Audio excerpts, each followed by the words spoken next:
Hey guys! Welcome to the channel. Procrastination. Something everyone does one way or the other. But how do you stop that and finish all the things you need to do? Hopefully this video can help.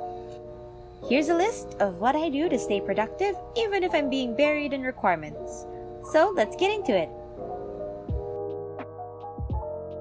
I know it sounds super basic to just have a schedule, but I'm a creature of habit. I like to know what to expect in my day so I have the freedom to control what else happens in it. In these weird times, it gives you some sense of normalcy and gets you prepared for your day. My morning routine includes watching YouTube videos, taking a shower, and having breakfast. Even if I'm really tired from the night before, it gets me ready to start my day. Not just for mornings. Having a nighttime routine also helps your body calm down from the day and get it ready to sleep. Mine usually includes watching some anime, doing some skincare, and checking my planner for the stuff I need to do the next day.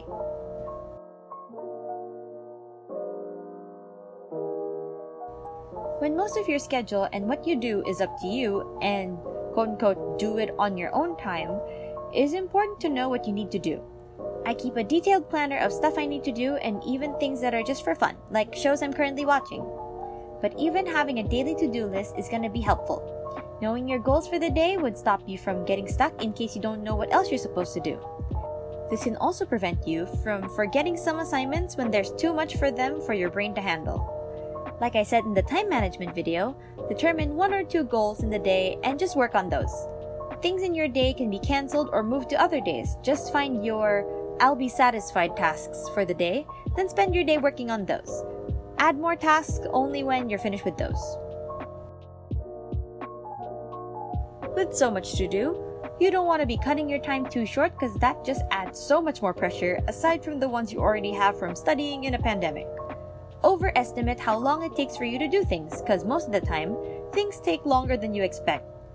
Might be because of distractions while you're working or just because it needs more effort than you thought. For example, if I think making a paper would take me an hour, I give myself an hour and a half just to make up for that time. I know I'm gonna use up time scrolling through my feed, forgetting about the task at hand. Distractions can be minimized, but they can't be avoided entirely. Give yourself some time to be distracted, no matter how dedicated you might be. You're gonna spend some time doing something else other than the thing you're supposed to do anyway. Factor that into your day. You know best how you waste your time, then prepare for it along with doing your best to prevent it. If you finish ahead of schedule, then great, use that how you want. But if you do fall behind, at least you prepared for that with extra time.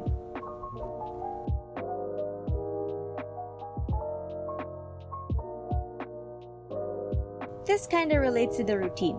Having a specific place where your brain knows to work is good for productivity. It's the opposite relation, but the same thing as people saying that you shouldn't watch Netflix on your bed. Your brain can make associations and references to things that help it function. Just like staring at food makes you hungry. The workspace doesn't have to be your own desk. Just making the association of "this is where I work" for your brain would get it into the mood of studying when you need it to. Before the pandemic, to me this was the library. When I would go into one of the cubicles in the library, my brain knows it's time to work. But when I move into a more open space in the library, I know that's for relaxation. Just like studying at home is harder because the house is more associated with rest and not really the studying and work hard association when you're in school. That's why it's important to have your own area in your house where you feel like you can get those study vibes. This might not work for everyone because of space constraints, but I like having everything I need around me. It would distract some people because of the mess and they'd start cleaning it up instead of studying, but for me it helps combat procrastination. I like having everything at arm's reach because one of the ways I procrastinate is looking for things. I would just stand up from my desk and look for things like pens, earphones, chargers, so having everything on my desk, even if it looks like a mess, prevents me from standing up and wasting my time getting the thing. This is what I do when it comes to my phone and things like notebooks. I charge my phone on my desk and just keep it away rather than just leaving it on my bed, so I wouldn't have to stand and stop all work to get it. It makes it convenient and easier to get when I need it. My notebooks are also right in front of me, in case I want to look for something in the middle of class. I do this because sometimes standing up from your desk kinda rattles your headspace a little bit and makes you stop focusing on what you need to do. When it's time for serious work, I put my phone on airplane mode or do not disturb, along with using something like forest or planty to stop me from reaching it while working. I usually keep my phone on silent mode, but the buzzing makes it more tempting to reach for it, so sometimes just turning off notifications for a few hours would prevent me from reminding myself my phone exists and scrolling through social media. It also helps that I keep it in a secluded place like underneath my shelf, so I won't be tempted to reach for it. If you have a super duper active imagination like me, you probably have thousands of ideas daily and they sometimes can keep you from working. So when I'm studying, anything I need or want to do, I write down on a piece of paper to come back to later. It helps me avoid the cutoff of workflow and keep me more focused by getting it out of my head and delegating it to future me. It also serves as a reminder system in case I forget what I wanted to do after the thing that I was doing. Studying to music is becoming a gigantic trend nowadays with all the chill lo-fi study mixes you can find on YouTube. My side on that is that you need to know your reaction to music. Some people do better, some people do worse. For me, studying with classical music gets me bored and tired, so I usually go for musicals. And the playlist for that you can find down below. But I noticed that certain tasks I do better with instrumentals, some with lyrics, and some with silence. For example, I like to do certain reading to musical instrumentals. It gives my brain some more drama and background music to reading, and when it's with lyrics, I tend to sing along and get sidetracked. Songs with lyrics usually work better for me when I'm doing something creative like making posters or creating my wallpapers, because I get into the music and get more creativity going. But when I'm writing notes, typing out papers, or heavy reading, I prefer silence. Too many sounds can stop my own talking to myself while making papers, which slows down my progress, and lyrics tend to confuse me and my words when reading. When certain topics need more concentration, even instrumentals can mess up the headspace. So I suggest trying to figure out which music works better for you or no music at all. Even if you're giving your all in every subject you can, don't forget about your hobbies. Give those time too.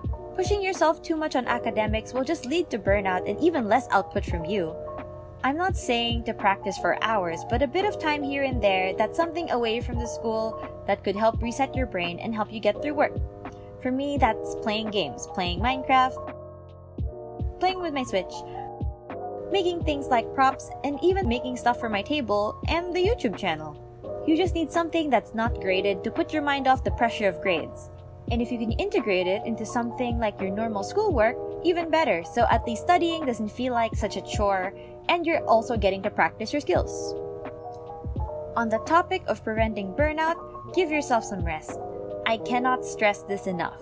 We are not robots who can work 24/7, and even robots need maintenance. Get enough sleep, you're already home and so near to your bed.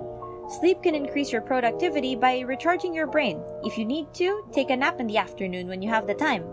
Get some snacks, do things you love. Not everything you do has to be productive in itself. Taking a break may not be productive while you're doing it, and you might feel guilty, but it helps future you have the capacity to be more productive and do more with your time when you're not burnt out, exhausted, or hungry. So please take care of yourself. Before we end, I just want to give a quick shout out to my friend Happy Pinecone. She does speed paints, animatics, and talks about anime, and recently she's been sharing about her experiences with college requirements. If you're a fan of my editing videos, they have the same vibe. It's just that she actually draws hers. Her art style is really cute and I love seeing it develop over the years. Her channel link is in the description and in the upper right hand corner. I hope this video helped you become more productive or change your perspective of how to go about being productive.